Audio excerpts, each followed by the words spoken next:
Hello, greetings. I've been doing Monday updates and I just wrote something about an Amy Goodman thing, and I am going to do my Monday update reading off what I wrote about Amy Goodman because it was pretty moving emotionally. Okay, ever since I saw her talk in person over 10 years ago, I had known that Amy Goodman got her start in journalism because of something in East Timor she had seen. It took until today for me to look up a video of her talking about East Timor, and I must say the full story is transformational just to hear. If you are reading this and have are listening to this and have had Amy talk about what happened there, have never heard Amy talk about what happened there, I recommend you looking up Amy Goodman East Timor story as soon as you can. Amy was in East Timor in 1991, the year of the genocide of peoples by the Indonesian army of a regime that was given weapons by the United States of America. East Timor is an island not far north of Australia, and when the Indonesians started occupying it, they threatened to kill the entire family of anyone who spoke out against them. Amy found herself in a cemetery with a fellow journalist who also from the United States, deep in a crowd with over 100 East Timor people who had planned to protest that day. And they tore out from where they had tucked in their clothes sheets with writing proclaiming the need for their homeland to be free.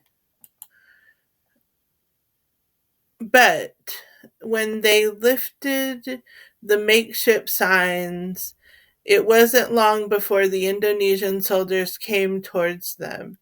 And when Amy and her journalist friend Alan Nairn saw the ensuing soldier with machine guns, they took out their microphones and cameras, which they had been discreetly keeping in bags, and they made their way quickly in front of the group, in effect hoping to save the East Timor people from being killed in mass.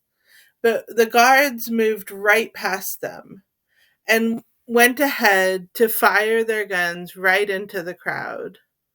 Then, when they were content with how many people they had massacred, the soldiers, with their American guns, turned around and brutally beat Amy Goodman with the back of their rifle until her friend Alan threw himself on top of her body to protect her, and himself got beaten so brutally he was gushing blood from his head.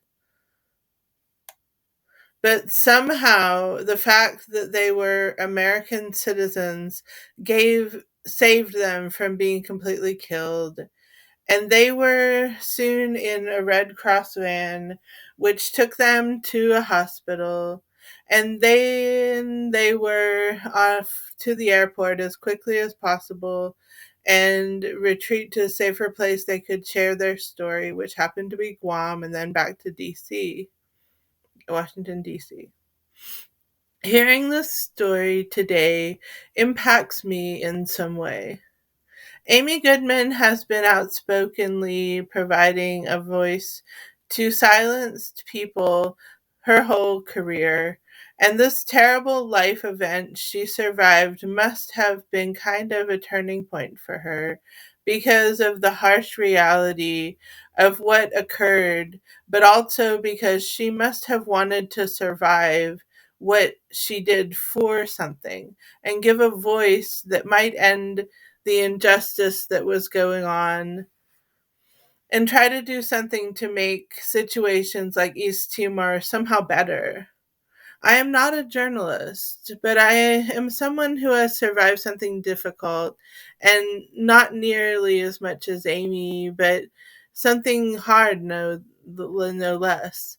I have struggled a lot with my mental illness and self concept. The answer is finding ways to make situations better for those who struggle with mental illness. What can one person do to help the larger struggles so many seem to go through? You don't even have to suffer from depression or any mental illness to answer in that with your life.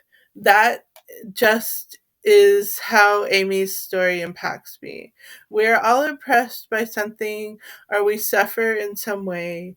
It could be good for each of us if we would find a way to transform our suffering into something empowering.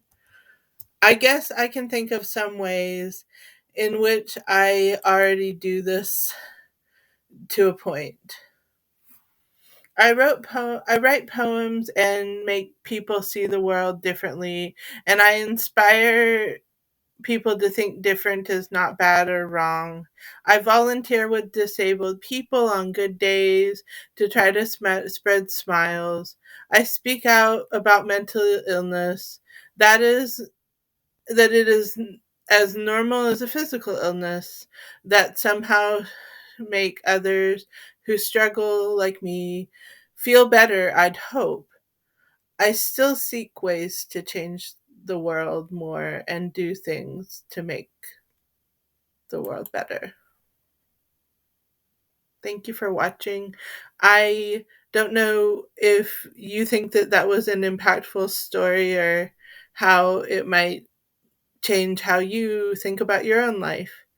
And I hope that it just makes the world better to hear it.